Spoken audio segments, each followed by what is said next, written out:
Mas maligo ang bagong taon ng mga kasambahay sa Metro Manila at Northern Mindanao dahil sa iniutos na dagdag sahod. Kung magkano, alamin sa pagtutok ni Mark Salazar.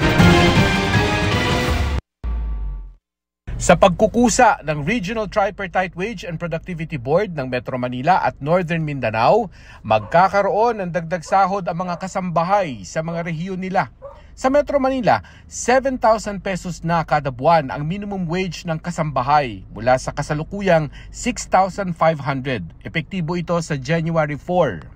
Sa Northern Mindanao naman, mula sa dating 5,000, magiging 6,000 na ang minimum wage ng kasambahay simula January 12.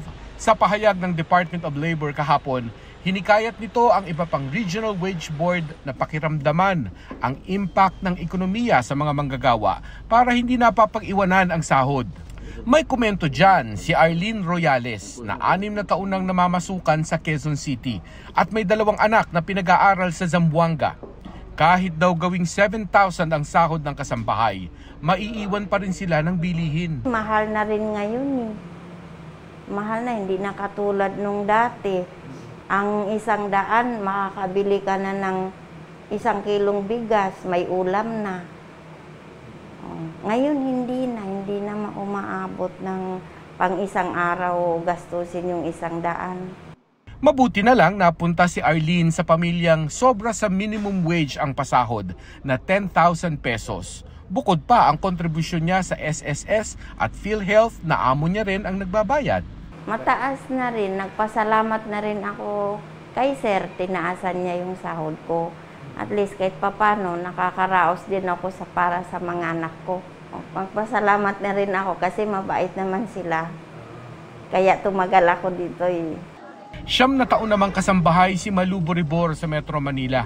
Kaya alam niya kung gaano kahirap itawid ang sweldong 6,500. Kulang pa rin po yun kasi yung upa ng bahay, tubig, ilaw, parang galog. Siguro mga 10K, mga ganun. Sapat na po siguro. Mas mahirap pa sa katulad ni Malu na on-call kasambahay dahil kumikita lang siya ng 5,000 sa madalang na tawag ng mga nagpapalinis. Kaya matagal na siyang walang hulog sa SSS at PhilHealth. Dalaga pa pero wala pang hindi pa nahuhulugan. Kung baga salip na ipanghulog, pangbili na lang ng pangangailangan. Marami sa kwento ng mga kasambahay sa Metro Manila ay tumakas lang sa higit na mas mahirap na buhay sa probinsya. Tumutulong po ako sa tatay ko, sa magulang ko. Mag-aani ng palay, ganun.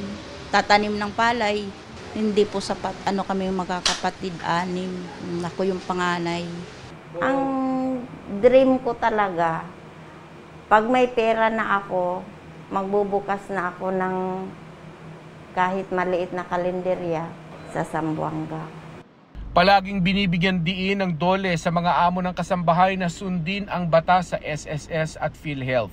Ang SSS membership ay magbibigay sa mga kasambahay ng social pension, sickness, maternity at death and funeral benefits. Habang ang PhilHealth ay sisiguro ng hospitalization, outpatient, surgical at maternity benefits.